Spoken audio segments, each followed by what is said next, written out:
Hey guys, I'm really excited to be bringing you another tutorial. This one's about doing like a kind of a lake reflection sort of deal.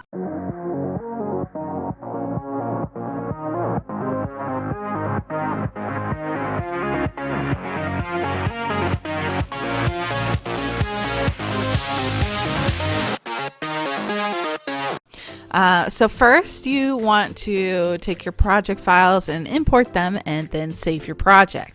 Always save, never not save. It's very sad to lose 20 minutes of work because you forgot to save. That happened to me twice this time. Don't tell anyone.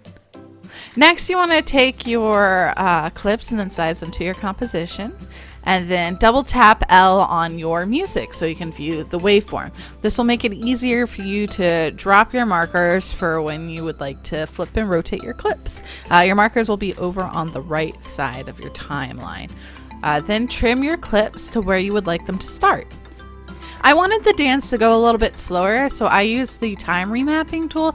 You can find that by right-clicking on your clip and then going to time and then time remap. You could also use time stretch as well, but I decided to use time remapping in this case.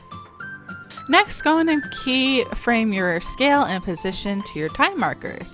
Then we're going to change them around to give your video some movement. Your viewers can lose interest if they are looking at an unending dance that's not really going anywhere, but if you give it just that little bit of movement, it can mean the world.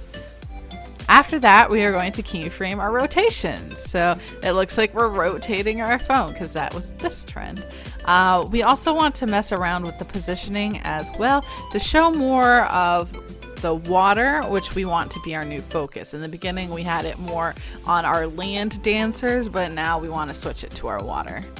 By the way, you guys, you can find all of these rotations and things underneath your clip if you use the little drop down caret and then go to transform, drop that down. All of these tools are right there.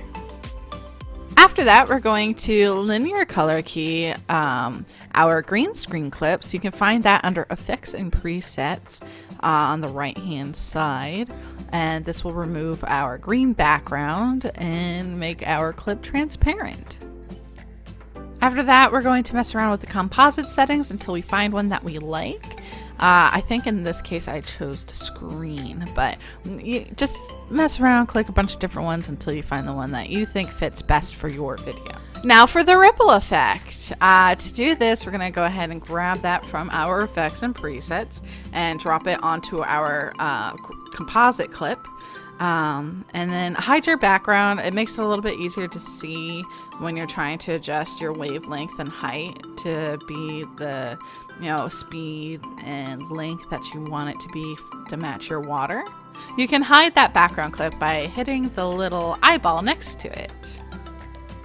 Next, we're going to add a mask to our clip.